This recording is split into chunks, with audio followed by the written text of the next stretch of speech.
काफी सारा मैंने पढ़ा दिया, रिकॉर्ड नहीं हुआ। चलिए, एग्रेसिव एंड, तो इस तरह का बच्चा बहुत ज्यादा, हमें उसके एनालाइज करना होगा, उसकी चीजों को देखना होगा। It must here a recall that the problem child is not member of the group distance. उसकी फैमिली मेंबर से भी हमें जानना होगा कि बच्चा अगर प्रॉब्लम में है तो क्या रीजन है, उसका फैमिली बैकग्राउंड कैसा है, उसके पेरेंट्स उस पर क्या ध्यान दे रहे हैं, या उसके फैमिली का क्या बैकग्राउंड है। वहां जाना होगा, वहां देख के उस पर रिसर्च करना होगा और देखना होगा, डायग्नोस करना होगा कि बच्चा ऐसा सहमा सहमा। कभी कभी क्या होता है, पेरेंट्स घर में बहुत झगड़ा करते हैं, आपस में हस्बैंड वाइफ में बहुत झगड़े हो रहे हैं, तो उसका इफेक्ट क्या होता है, बच्चे पे आता है।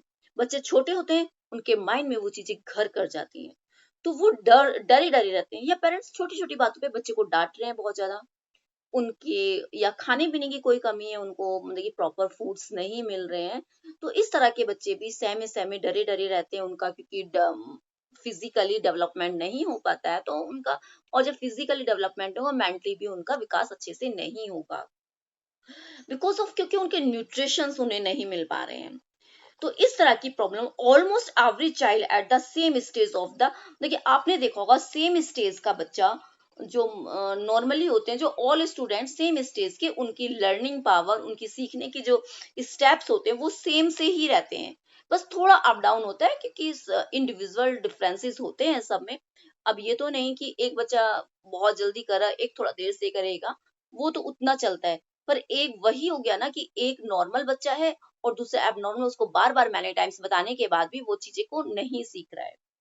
तो in hence it's not quite desirable declare the completely problematic and other more the less the completely normal. It has been seen the very often the child is the front of the mess. तो हम कह सकते हैं कि problematic बच्चे को जानना बहुत जरूरी है, उसके बारे में रिसर्च करना बहुत जरूरी है, उसके पीछे का कारण, कोज क्या होते हैं। देखिए, एक प्रॉब्लमेटिक बच्चा होने के लिए कोज बहुत ही इंपॉर्टेंट है कि क्या क्या कारण हो सकते हैं उनके अंदर प्रॉब्लम। सबसे मेन, सबसे बड़ा कारण होता है हेरिडिटी। अगर उसके पेरेंट्स में, उसके जीन्स में ये चीज हेरिडिटी वाली है, कि एग्जांपल लीजिए कि किसी की आई साइड वीक है, होता है ना कि उनके हेरिडिटी से ही है कि मेरे पेरेंट्स की भी ऐसी थी, मेरी भी आई साइड वीक है, तो वो जेनेटिक चला आ रहा है। या जैसे किसी का हेयर कलर, क्या मैंने बता दिया, हाइट बहुत छोटी हो गई है, या फिर मेंटली डिस्टर्ब, उसकी फैमिली में कोई ना कोई मेंटली डिस्टर्ब, थोड़ा सा लिटिल, बहुत ज्यादा नहीं, हल्का सा वो है लिटिल, तो उस तरह की प्रॉब्लम्स अगर बच्चे में है तो वो हेरिडिटी से चली जाती हैं। कुछ होती है एनवायरमेंटल। देखिए, एनवायरमेंट से हमें मिल रही है कि हमारे आसपास का माहौल कैसा है, वहां से वो चीजें हमारे अंदर आ रही हैं। तो ये सारे case include physical, emotions and nervous defects करते हैं, but some time they may be the result of weakness also environmental case as are following। अब देखिए, एटमॉस्फेयर एट होम, सबसे पहले घर के एटमॉस्फेयर की बात करते हैं। अगर एटमॉस्फेयर पे आते हैं, once major case of the problematic behaviour is the contemptuous behaviour exist is many home. सभी घर का जो एटमोसफियर होता है वो डिफरेंट होता है, और उस बिहेवियर का इफेक्ट बच्चे पर पड़ता है। A large number of problems हो जाती हैं। Childrens come from the broken families, क्योंकि आजकल फैमिलीज टुकड़ों में हो रही है ना, जॉइंट फैमिली नहीं है आजकल, स्मॉल फैमिली है, छोटी छोटी फैमिली है, और डिवोर्सेस भी पेरेंट्स हैं, कुछ पर्सन डिवोर्सेस भी हैं, तो इसका इफेक्ट बच्चे पे आ रहा है। उस माहौल में बच्चे को जो मिलना चाहिए वो नहीं मिल रहा, वो पेरेंट्स में झगड़े देख रहा है। In study conduct by the families, तो और कहना चाहिए कि हमें कि उस तरह का एजुकेशन बच्चे को जो घर से मिलनी चाहिए वो नहीं मिल रही। It's know the 66% children come from the home, घर से आते हैं, हैव द इम्प्रॉपर एटमोसफियर, जो उनको एक एटमोसफियर मिलना चाहिए अच्छा, वो जिस बच्चे को अच्छा घर का अच्छा एटमोसफियर होगा, पेरेंट्स भी हैप्पी हैं, पूरी फैमिली अच्छे से है, तो उसको किसी तरह की कोई प्रॉब्लम नहीं होती। Case property, lack of the reactions, absence of the care, almost completely absence attentions, love cruelly देखिए, बच्चे को क्या चाहिए, बच्चे को लव चाहिए, प्यार चाहिए, जहां उसे सिंपैथी, प्यार मिलेगा, बच्चा उतना ही अच्छा लर्न करेगा और उसका विकास, उसकी फिजिकली, मेंटली, क्योंकि बच्चे पे कि बच्चे को इकोनॉमी का कोई इफेक्ट नहीं है, बच्चे को नहीं पता पैसा कहाँ से आ रहा है, बस उसकी बच्चे की जरूरतें पूरी होनी चाहिए, उसको जितना खाना चाहिए उसको खाना मिलना चाहिए, फूड मिलना चाहिए प्रॉपर, ये सारी चीजें बच्चे को मिलनी चाहिए, उसका हेल्थ मेंटली एंड फिजिकली, और एक घर में जो लव होता है, लव का माहौल होता है, बच्चे को वो इमोशन टच मिलना चाहिए, हर तरह की ये प्रॉब्लम्स उसकी शॉर्ट आउट होनी चाहिए, तो बच्चा हैप्पी रहेगा और उसका डेवलपमेंट अच्छा होगा। बैड कंपनी, देखिए एक बच्चे का अगर कंपनी अच्छी है, बच्चा अच्छे माहौल में रह रहा है, बच्चा अच्छे बच्चों के साथ उठ रहा है बैठ रहा है, तो इट मीन्स उसका बिहेवियर अच्छा होगा। अगर वो अच्छे बच्चों के साथ नहीं उठ बैठ रहा है और उसके जो फ्रेंड्स है वो अच्छे नहीं है, अब्यूज कर रहे हैं, या किसी तरह का गलत अच्छी फैमिली से नहीं आ रहे हैं, वो एकदम लोअर फैमिली से आ रहे हैं और वो अब्यूज कर रहे हैं या कहना नहीं मान रहे, उल्टे सीधे काम कर रहे हैं, तो उससे बच्चे में प्रॉब्लम्स क्रिएट हो जाती हैं। Beside the family another the agency, एक फैमिली भी एक एजेंसी का वर्क करके play at the importance role of the developing sign of the abnormal behavior of the child। अगर बच्चे का abnormal behavior है तो ये साइन करता है, ये साइन इस चीज का है कि उसकी फैमिली एक अच्छा एटमोसफेयर उसको नहीं दे पा रही है। फॉलोइंग अ बैड कंपनी, बच्चा एक बैड कंपनी फॉलो कर रहा है। The best children learn stealing smoking physically, और मतलब कि एक तो होता है ना कि बच्चे चोरी करना सीख रहे हैं, झूठ बोल रहे हैं, स्मोकिंग कर रहे हैं, वो क्यों कर रहे हैं? क्योंकि उन्हें बैड एटमोसफेयर मिल रहा है, उसको बैड कंपनी है, उसकी संगत जो एक फ्रेंड्स होना चाहिए, जो सर्कल है उसका, वो अच्छा नहीं है। एंड एटमोसफेयर इन स्कूल, अब आता है कि स्कूल का एटमोसफेयर भी डिपेंड करता है, atmosphere school another important case of the problematics behaviour हो सकते हैं, but is the defects of the contaminants of the atmosphere in the school और कॉलेज, ये भी बहुत ही बड़ा रोल प्ले करते हैं इसके अंदर। It is only natural for the children to show sign the abnormal behavior when they the complete study in a school or college which teacher present import of the immoral ideas। अगर teachers बच्चे को गुस्से में डांट रही है या उसकी बात नहीं सुन रही है बच्चे की, और एक आइडियल इमोरल नहीं है, मोरल है ही नहीं, और आइडियल थिंग्स भी नहीं है टीचर के अंदर, this absence whole summons the reactions तो हो रहे हैं उसमें, तो fully teaching the methods the wrong, teaching का जो मेथड है वो रोंग मेथड यूज कर रही है बच्चे के साथ, तो वहां से भी बच्चे में प्रॉब्लम्स क्रिएट हो जाती हैं। बच्चे की जो प्रॉब्लम है, बच्चा जो जानना चाह रहा है वो बच्चे में नहीं मिल पा रहा है बच्चे को बच्चे को होता है कि एक स्लोली उसको समझाना, उसकी प्रॉब्लम्स को समझना, ये बहुत ही ज्यादा इंपॉर्टेंट है। represents of the certain insights such as the sex instinct, the एक होता है कि lead mental conflict or the response the problematic behavior। अगर बच्चा अपने फिजिकली एक दूसरे फ्रेंड के साथ वो अपना रह रहा है, और वो एक बॉयज रह रहे हैं, बट उनकी जो थिंकिंग है वो बहुत गलत है, वो सेक्सुअल तरह से वो बातें कर रहे हैं, वो इस तरह के वर्ड्स यूज कर रहे हैं, तो उससे भी बच्चे का बहुत ज्यादा उसका हार्म्स होगा और वो एक प्रॉब्लमेटिक बच्चा बन जाएगा। Crew of the problematic problem child, उसके क्या केस हो सकते हैं? तो मैनी केसेस इज ना problematic child, the main facts of the note the concern are the following the exam, हम कह सकते हैं discipline should not take the from the pressure fear, बच्चे के अंदर कोई डिसिप्लिन नहीं है। अगर बच्चा डिसिप्लिन है और वो डिसिप्लिन में रहता है और उसे फियर भी है, डर भी, अगर मैं डिसिप्लिन में नहीं रहूंगा तो हो सकता है मेरी टीचर मेरे पेरेंट्स मुझे पनिश करें। तो बच्चों को कभी कभी होता है कुछ चीजें हमें अच्छे ट्रैक पे लाने के लिए हमें उसको पनिश भी करना पड़ता है, पर इतना हार्ड एंड फास्ट रूल नहीं है कि हमें उसको हर्ट पहुंचाना है, उसको पनिश करना है, हम प्यार से भी वो चीजें समझा सकते हैं। Level of conduct should not very high, बच्चे का जो लेवल है बहुत ज्यादा हाई नहीं कंडक्ट करना है, उसको एक हाई लेवल पे नहीं ले जाना है, उसके एज के अकॉर्डिंग, उसके एज उसका जो एज ग्रुप है जो वो समझ सकता है उसी लेवल से हमें चीजों को समझाना है। The behaviour of parents should the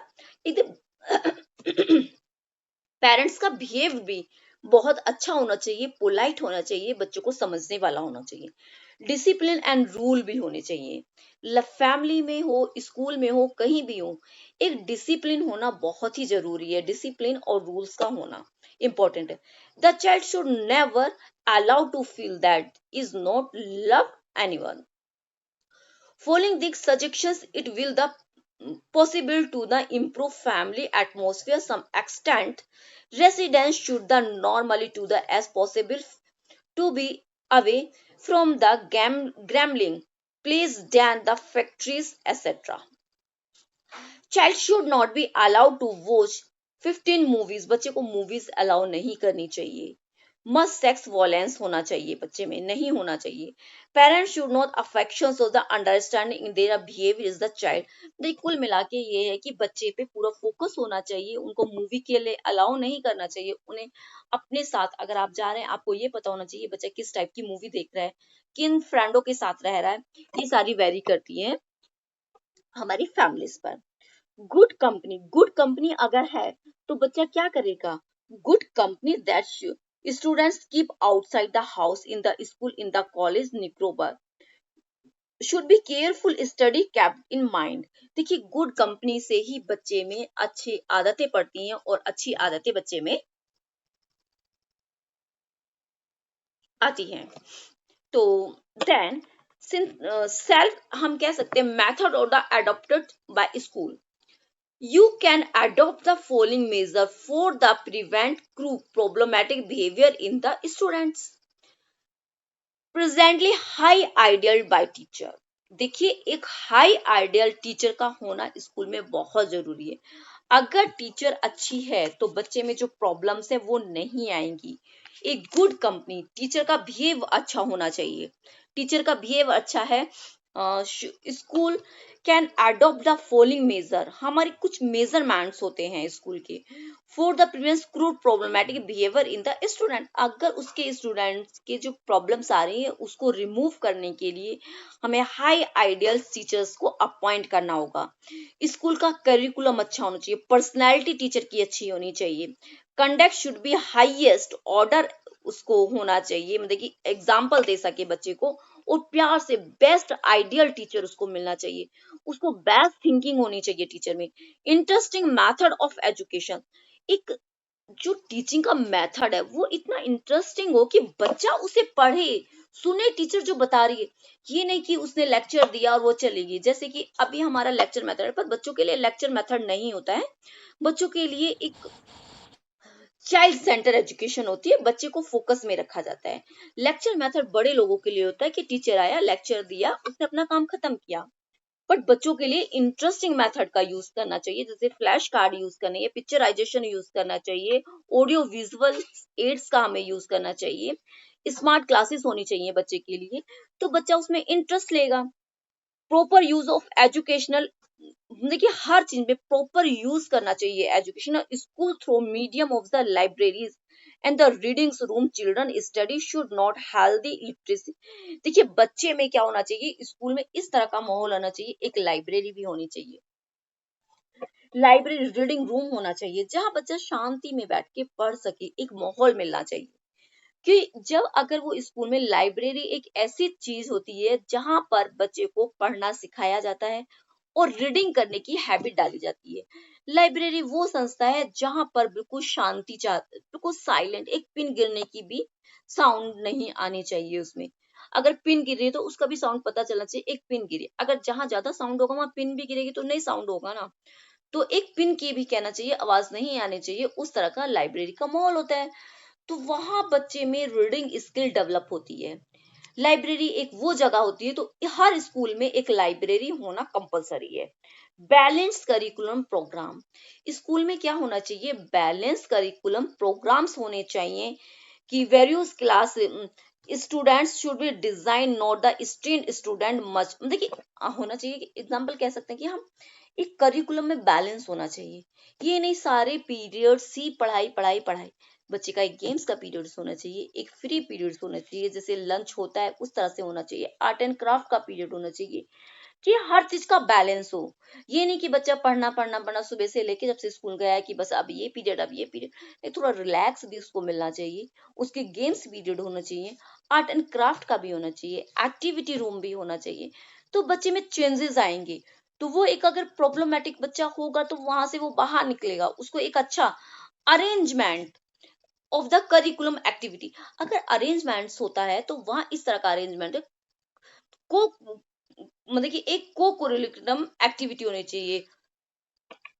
को कुरिकुलम अच्छा होना चाहिए, वहां का एक्टिविटीज अच्छी होनी, क्वेश्चनिंग होनी चाहिए। प्रॉब्लम बिहेवियर है तो उनसे क्वेश्चनिंग करनी चाहिए, बच्चे को उससे क्यों है उसके लिए अच्छी अच्छी एक्टिविटीज, पिकनिक के कैंप लगाने चाहिए, पिकनिक टूरिंग करनी चाहिए एंड कैंप लगाना, स्काउट एंड गाइड का कैंप होना चाहिए, एक कम्युनिटीज सिंगिंग होनी चाहिए, लंच होना चाहिए, डांसिंग होना चाहिए, डिबेट्स होना चाहिए। इस तरह का करिकुलम अरेंज करना चाहिए। बच्चा की जो प्रॉब्लम्स है उससे वो इन्हीं चीजों से बाहर निकलेगा जब उसको एक अच्छा माहौल मिलेगा। किसी भी चीज में ज्यादा, किसी भी चीज की अधिकता भी होना बहुत ज्यादा गलत होता है। मीन्स हेल्दी रिक्रिएशन होना चाहिए। Means if the child is the pursue of the avoid any unhealthy meals, उसको अनहेल्दी मील से दूर रहना चाहिए, अनहेल्दी एंटरटेनमेंट नहीं होना चाहिए, अनहेल्दी एजुकेशन नहीं होनी चाहिए, अनहेल्दी गेम नहीं होने चाहिए। In we can say we can enjoy himself without injuring his the development. किसी भी चीज में अगर वो इंजॉय कर रहा है, प्ले कर रहा है, वो इंजर ना हो, हेल्थली मेंटली हर तरह से। तो इस तरह का हेल्दी रिक्रिएशन बच्चे में होना चाहिए। सेल्फ डिसिप्लिन, बच्चे के अंदर एक सेल्फ डिसिप्लिन भी होना चाहिए। इन द स्कूल और college should not be forced upon the student, should not take the from the autonomous. Self discipline बच्चे में होना चाहिए। This will help the increase the sense responsibility without being the burden upon them, उनके पर किसी तरह का burden नहीं होना चाहिए। Between the family and school, एक फैमिली और स्कूल के अंदर एक क्या होना चाहिए, एक कोऑर्डिनेशन होना चाहिए कि अगर बच्चे को घर में कोई प्रॉब्लम है तो पेरेंट्स टीचर्स को ये चीज बताएं कि बच्चे के अंदर, बच्चे का इस तरह का बिहेव है, इसको थोड़ा ध्यान दीजिए, या बच्चा कुछ प्रॉब्लम है। अगर स्कूल में बच्चे का कुछ बिहेव चेंज है तो वो चीजें टीचर्स को, पेरेंट्स को बतानी होती हैं, कि पेरेंट्स को वो बताए कि बच्चे में इस तरह की प्रॉब्लम्स हैं। तो उससे क्या होगा, पेरेंट्स भी बच्चे को जानेगा कि बच्चा स्कूल में क्या कर रहा है। अगर घर में कुछ है तो वो टीचर्स को, तो दोनों का एक दूसरे से कोऑर्डिनेशन होना चाहिए, एक दूसरे से वार्तालाप होनी चाहिए, फीडबैक्स लेते रहना चाहिए। गाइडेंस, देखिए गाइडेंस का बहुत बड़ा इफेक्ट है। अगर एक बच्चा अच्छा नहीं भी है तो भी क्या होगा, अगर अच्छा नहीं भी है तो भी अगर उसकी गाइडेंस अच्छी है, उसको अच्छा ट्रैक मिल रहा है, उसको डायरेक्शंस मिल रही हैं, तो बच्चा एक अच्छे ट्रैक पर जाएगा। उसको समझाने से चीजों को अ, एक ट्रैक वो पकड़ लेगा और उसकी जो प्रॉब्लम है वो शॉर्ट आउट हो जाएंगी। कुछ बच्चे होते हैं बैकवर्ड चाइल्ड। बैकवर्ड चाइल्ड्स वो होते हैं जिनका, backward child is the name of the indicate one who fall fear behind of other child, वो दूसरे एज से, दूसरे बच्चों से कम होते हैं, उनको हम बैकवर्ड चाइल्ड कहते हैं। कि अगर 5 ईयर का बच्चा है, 5 ईयर का स्टूडेंट्स है, बट वो 5 ईयर के सभी स्टूडेंट्स स्कूल जाना स्टार्ट कर देते हैं, नर्सरी में एडमिशन ले लेते हैं, +3 का बच्चा नर्सरी में एडमिशन ले लेता है। बट अगर 3+ बच्चा है, वो नर्सरी में नहीं जा पा रहा, नहीं बैठ पा रहा, इट मीन्स वो दूसरे बच्चों से बैक है, या वो जल्दी नहीं बोल पा रहा या नहीं चल पा रहा, उसके पीछे कोई ना कोई रीजन है। तो ये बैकवर्ड चाइल्ड, तो backward children are also educationally retired children, वो एजुकेशन से भी रिटायर्ड होते हैं, स्लो लर्नर होते हैं। Backward child are those who can not keep pace. देखिए प्रॉब्लमेटिक बच्चा अलग चीज है, बैकवर्ड बच्चा अलग चीज है। प्रॉब्लम एक एटमोसफेयर से, हेरिडिटी से, एनवायरमेंट से क्रिएट हो रही है। बैकवर्ड चिल्ड्रंस हो गया कि उसकी मेंटली स्थिति अच्छी नहीं है, वो दूसरे बच्चों से इसीलिए बैक है। Of their age they slow inhabit progress, उसकी प्रोग्रेस बहुत स्लो स्लो हो रही है। Normally in the school work the backward child the evident one of the intelligency lower, देखिए उसकी जो इंटेलिजेंसी है बहुत ज्यादा लो है, उसका कहना चाहिए बैकवर्ड एक साइरिल बर्न एक साइकोलॉजिस्ट हैं जिन्होंने एक डेफिनेशन दी है। उन्होंने बोला है कि backward child is one who in the middle of the school career in unable to do the work of the class below which normal for the age। फिर backwardness generally is applied to case where the educational attainments are lower than what they are capable of। It means in this way में हम कह सकते हैं कि बच्चा backward generally applied होता है कुछ केसेस होने के कारण वो बैकवर्ड बच्चा हो जाता है और एजुकेशन में वो दूसरे बच्चों के बराबर नहीं हो पाता है।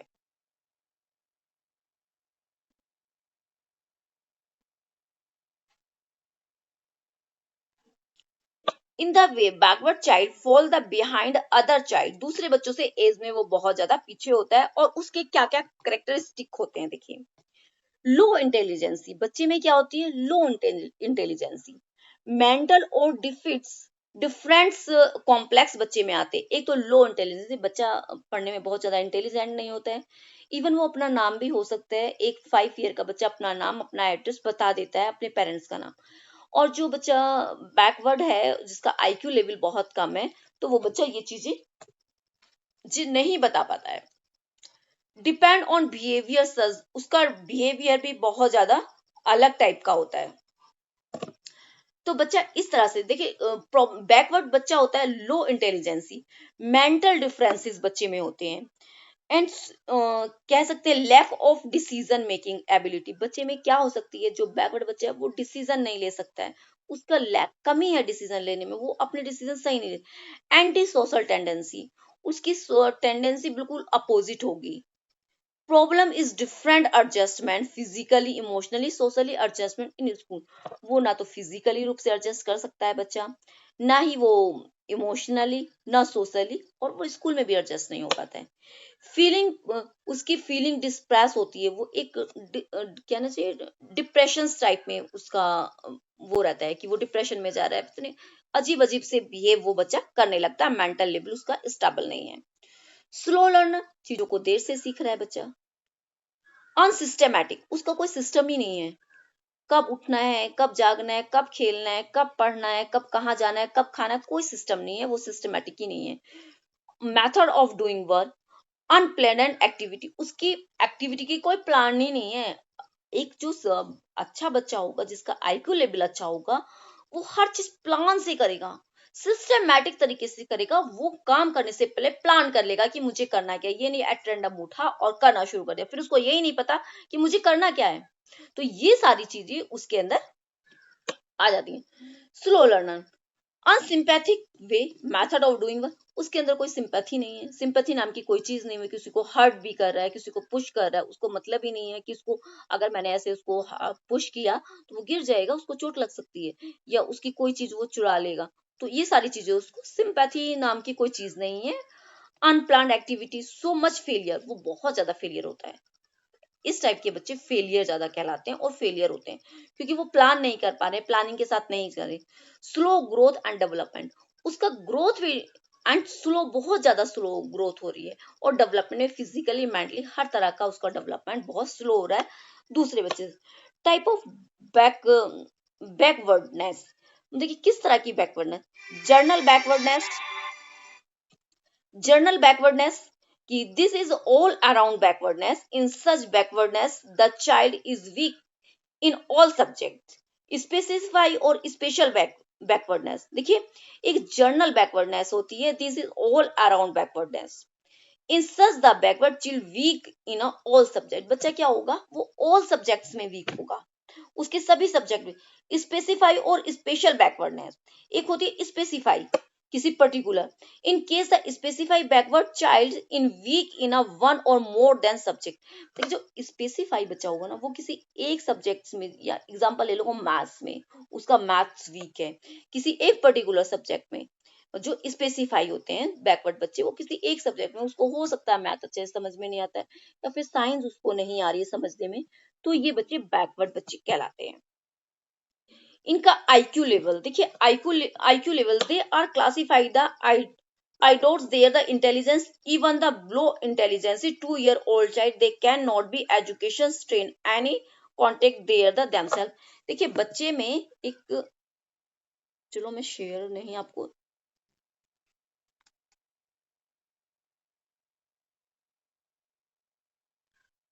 हाँ देखिए, एक बच्चा होता है जिसका आईक्यू लेवल 69, एंड जो 69 है, 69 से भी लो है बच्चा, तो वो बहुत ज्यादा लो बच्चा होगा, उसका आईक्यू लेवल बहुत ज्यादा लो होगा, जिसका 69 एक रेशो होता है ना आईक्यू लेवल मैच करने का, जिसका 69 है, तो वो बहुत ही ज्यादा क्या होगा, लो होगा, एक बॉर्डर लाइन से भी। एंड जिसका 70 टू 79 होगा, 70 टू 79 है जिसका बॉर्डर लाइन, तो वो बच्चा बॉर्डर लाइन पर होगा, बहुत ज्यादा इंटेलिजेंट नहीं है, बट वो बॉर्डर लाइन है उसकी, बुद्धू बच्चे होने में, जो बहुत ही ज्यादा बैकवर्ड है। 80 से 80 टू 89 जिसका आईक्यू लेवल है, तो वो लो एवरेज है, कहते हैं कि पढ़ने में लो एवरेज बच्चा है, जिसका 80 से 89 है।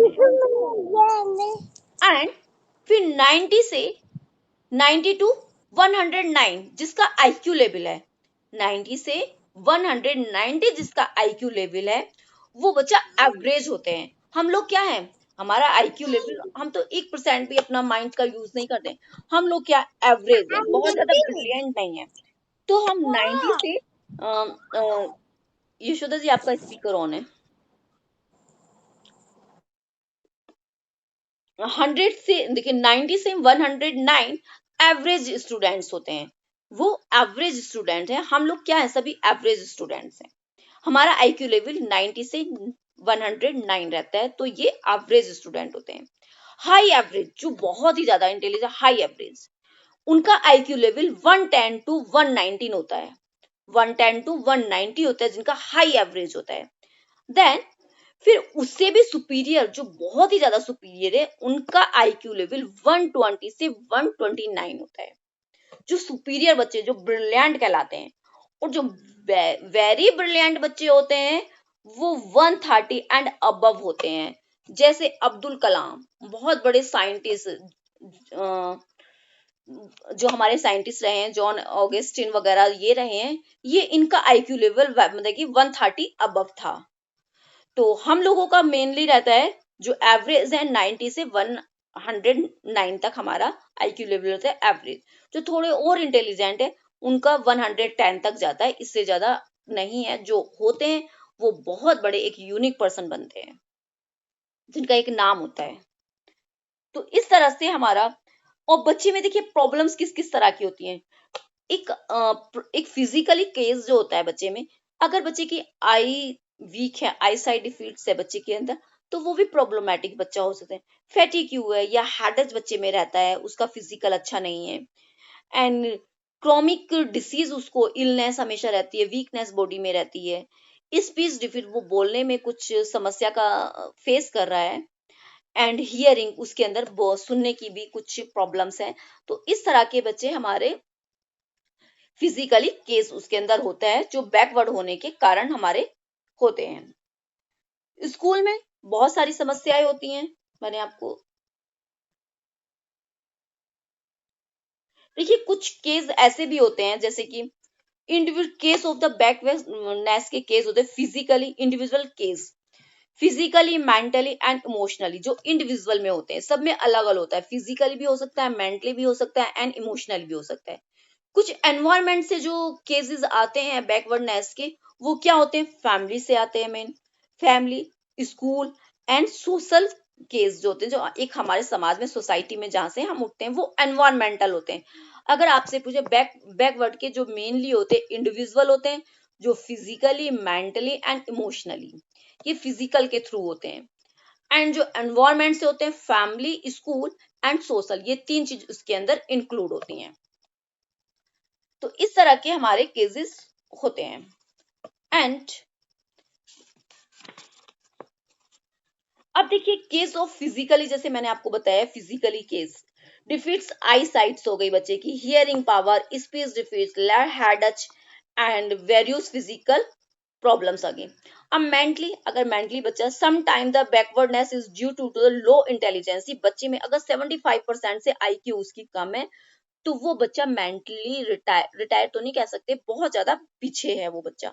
सोशल केसेस में हमारा आ गया है प्रोवर्टी पुअर, बच्चा अगर पुअर फैमिली से आ रहा है, can not purchase the books educational, मतलब ये चीजें नहीं खरीद सकता, थिंग्स नहीं ले सकता, बुक्स नहीं कर सकता, पेंसिल इरेजर वगैरह वो अफोर्ड नहीं कर सकता, उसको हेल्दी फूड नहीं मिल रहा है, ये सारी चीजें बच्चे में सोशल प्रॉब्लम्स क्रिएट करती हैं और बच्चा बैक हो जाता है। ब्रोकन होम, जो घर टूटे हुए घर हैं जिसमें लड़ाई झगड़े होते हैं, हमेशा पेरेंट्स अलग, मम्मी अलग रहती हैं, पापा अलग रहते हैं और वो घर ब्रोकन हो चुके हैं, तो उससे भी बच्चे के अंदर कुछ प्रॉब्लम्स क्रिएट हो जाती हैं। Step father and step mothers की जो फैमिली होती है वो बच्चे भी पीछे हो जाते हैं, इसका भी बहुत बड़ा सोशल केस में ये आता है कि ये भी बहुत बड़ा कारण है कि बच्चे का बैकवर्ड होने का। Cruel in the family, family में झगड़े होते रहते हैं, जैसे मैंने बताया फैमिली में झगड़े होते हैं, उसका इफेक्ट बच्चे के माइंड पर बहुत बड़ा। स्ट्रिक्ट डिसिप्लिन इन द घर, अगर घर का डिसिप्लिन बहुत ज्यादा स्ट्रिक्ट है तो उसका भी इफेक्ट बच्चे पर बहुत ज्यादा पड़ता है।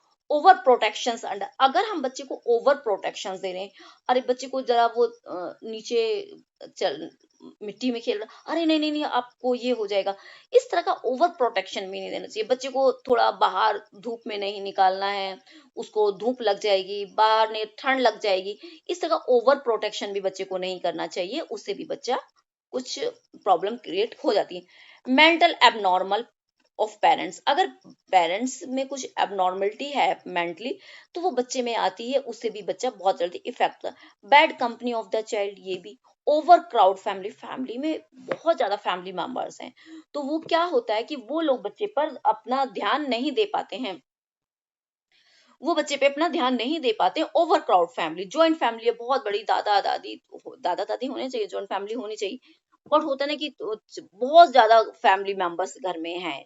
इट मीन जैसे कि पांच पांच भाई हैं, उनके बच्चे, बुआ चाची सब एक ही घर में रह रहे हैं, तो बच्चे का पढ़ाई पर ध्यान नहीं जा रहा है, वो एक ज्वाइंट फैमिली, ज्वाइंट फैमिली अच्छी होती है और बहुत अच्छी होती है, वहां से बच्चे मोरल सीखते हैं। सिर्फ ये है कि कुछ उस टाइम पे जब ज्वाइंट फैमिली होती है तो पेरेंट्स कुछ चीजों पे बच्चों पे ध्यान नहीं दे पाते हैं, पर ऐसा नहीं है, आज भी एक मिसाइल कायम है कि ज्वाइंट फैमिली के बच्चे बहुत अच्छे निकलते हैं। ये तो सर्वे है, सर्वे हर तरह का हो सकता है, कहाँ कैसा सर्वे किया गया वो बुक में डाल दिया गया है। मेरे अकॉर्डिंग तो, मेरे हिसाब से तो ज्वाइंट फैमिली में बच्चा बहुत अच्छा सीखता है, हर तरह का माहौल, हर तरह से परफेक्ट बच्चा हो जाता है, एक क्राउड में रहकर भी कि किस तरह से किसके साथ कैसा बिहेव करना है, वो सारी चीजें फैमिली में रह के बच्चा सीख जाता है, उसे बाहर कहीं जाने की जरूरत नहीं, उसको एनवायरनमेंट पूरा घर के अंदर ही मिल रहा होता है।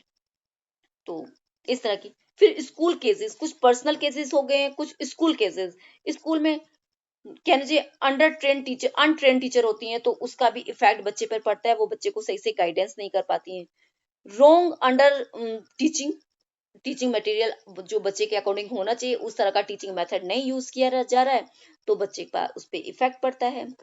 Harsh attitude of the teacher, teacher का हार्श कड़ा एटीट्यूड है, बच्चे को वो पोलाइटली नहीं समझा रही है, बच्चे को अगर कुछ क्वेश्चन क्वेरी कर रहा है तो टीचर क्या उसको डांट रही है, तो बच्चा नेक्स्ट टाइम नहीं करे क्वेश्चन, इस तरह से हार्श नहीं होना चाहिए टीचर को। डिफिट टाइम टेबल, टाइम बहुत ही गलत बना, टाइम टेबल का कोई तरीका ही नहीं है। Lack of interest in the school subject, बच्चे को स्कूल के सब्जेक्ट ऐसे हैं बच्चे को इंटरेस्ट नहीं आ रहा, होता है कि कुछ रेगुलर सब्जेक्ट जैसे हिंदी इंग्लिश सब्जेक्ट्स हो गए हैं तो इसके बाद अगर दो पढ़ने वाले सब्जेक्ट है तो उसके बाद एक ड्राइंग का पीरियड लगा दिया, बच्चा थोड़ा चेंज करे। फिर अगर फिर कुछ मैथ्स या उसका लिटरेचर सब्जेक्ट्स लगे हुए हैं उसके बाद कुछ फिर गेम्स पीरियड होना चाहिए, तो बच्चे में इंटरेस्ट, वो नहीं कि कंटिन्यू पढ़ने पढ़ने वाले अगर सब्जेक्ट्स लग गए हैं तो बच्चा वहां बोर हो जाता है। करिकुलम अच्छा होना चाहिए। Coordination, conditions in school, school की कंडीशन भी वेरी करती है। अब्सेंस फ्रॉम क्लास, बच्चा अगर बच्चा क्लास में अब्सेंस है, वो प्रेजेंट नहीं हो रहा है और बार बार अब्सेंस हो रहा है, to illness transfer the parents, parents के जो ट्रांसफर जल्दी जल्दी इधर से उधर हो पा रहे हैं तो उसकी वजह से भी, या फिर पेरेंट्स में कुछ प्रॉब्लम्स हैं आपस में तो बच्चा स्कूल नहीं जा रहा है, तो ये सारी चीजें हैं कि बच्चा स्कूल इसका केस का कारण बनता है। सॉल्यूशंस क्या हो सकते हैं कि हम बच्चे को इस प्रॉब्लम से निकालें? Most of the called backward child can be improve in our country education to backward childs is ignored practically, but in the other countries especially attend the begin pair of them to some problem of teaching backward children is our country is a great challenge of to our education system administration. अगर बच्चा back है तो इसका foreign में क्या होता है, वो उस पे वर्क करते हैं, उसको देखना चाहते हैं बच्चा बैक है तो उस पे उस एडमिनिस्ट्रेशन उस पर वर्क करता है, चैलेंज करता है। तो कुछ डिस्कवरी करना चाहिए। अगर बच्चे में कुछ प्रॉब्लम है तो सबसे पहले उस बैकवर्ड का कारण जानना चाहिए, उस पर फिर स्पेशल स्कूल होने चाहिए उनके लिए। अगर बच्चा सुनने की कोई प्रॉब्लम है, वो देख नहीं पा रहा, या स्पीच प्रॉब्लम है बच्चे में, तो बच्चे को उन्हीं स्कूलों में डालना चाहिए। बट अभी तो ये रूल आ गया है कि सभी को एक साथ लेके चलना चाहिए एंड एक्सक्लूसिव एजुकेशन का। तो ब्लाइंड बच्चा या हियरिंग प्रॉब्लम किसी को है या स्पीच प्रॉब्लम है, सभी एक ही स्कूल में पढ़ेंगे, वही उनके लिए स्पेशल एजुकेटर प्रोवाइड कराया जाएगा। कंसल्ट स्पेशलिटी से, जो स्पेशल किसी भी चीज का अगर जो भी डॉक्टर है उससे स्पेशलिस्ट से उससे कंसल्ट करना चाहिए, तब ये प्रॉब्लम एडजस्टमेंट, अगर स्कूल में कुछ होम चेंजेस है देयर द एनवायरनमेंट में कुछ चेंजेस करने, इन सब का बच्चे पर इफेक्ट करना चाहिए, इफेक्ट पड़ता है तो इसका मल्टीपल डाइवर्सिटी कोर्स होने चाहिए। मल्टीपल होता है ना बच्चे में किसी तरह की problem, multiple and diverse diversity fields course should be there that children में the subjects according to, like subjects उसके according होने चाहिए, मल्टीपल सब्जेक्ट्स नहीं होने चाहिए, मल्टीपल हो तो डिफरेंट डिफरेंट तरह से होने चाहिए, एक जैसे नहीं होने चाहिए, मल्टीपल तरीके से। स्पेशल कोचिंग, बच्चे को अगर कुछ प्रॉब्लम है तो उसके लिए स्पेशल कोचिंग बच्चे को देनी चाहिए उसी चीज।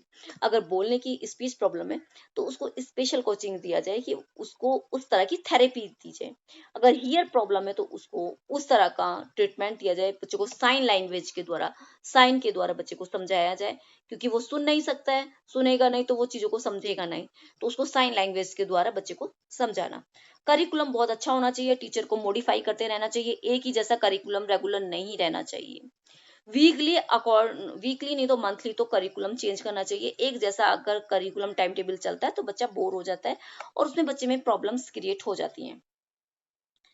मेथड ऑफ टीचिंग, टीचिंग का मेथड बहुत क्वालिफाई होना चाहिए और ट्रेन टीचर होनी चाहिए, और स्टूडेंट शुड गैप्स जो आ रहा है बच्चे में उस गैप्स को फीलिंग पावर होनी चाहिए टीचर्स के अंदर, की जो गैप्स बच्चे में आ गया, अगर वो इंटरेस्ट नहीं ले रहा तो क्यों नहीं ले रहा है, इस सब चीज को भी।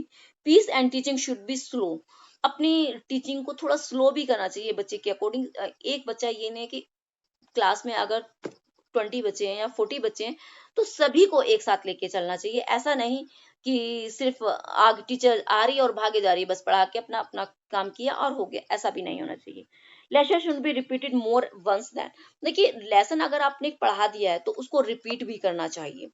रिपीट करने के बाद क्या होगा, बच्चे को अच्छे से समझ में आएगा, 1 टाइम 2 टाइम्स उसको मोर टाइम रिपीट करना चाहिए तो बच्चे को वो अच्छे से क्लियर होगा। सिंपैथी अफेक्शंस भी होना चाहिए, सिंपैथी एटीट्यूड भी टीचर के अंदर होना चाहिए। इंडिविजुअल अटेंशन, टीचर्स को इंडिविजुअल अटेंशन देनी चाहिए, ये नहीं कि सारे बच्चे बैठे हुए हैं। आपको देखना चाहिए कि एक बच्चा अगर थोड़ा प्रॉब्लमेटिक है उसके, तो उसको स्पेशल एक्स्ट्रा क्लासेस दीजिए, आप उसकी प्रॉब्लम को जानिए, उसका डायग्नोस कीजिए, इंडिविजुअल पर ध्यान दीजिए। ये नहीं कि कॉमन बच्चे आपने पढ़ाया और आपका काम हुआ और आप चले गए, नहीं, ऐसा हमें नहीं करना है। हमें देखना है कि अगर ये बच्चा नहीं है तो उस पर स्पेशल हमें ट्रीटमेंट देना होगा, स्पेशल हमें उसको कंसंट्रेशन करना होगा उसका। Today's class over. अगर someone have any query तो then tell me.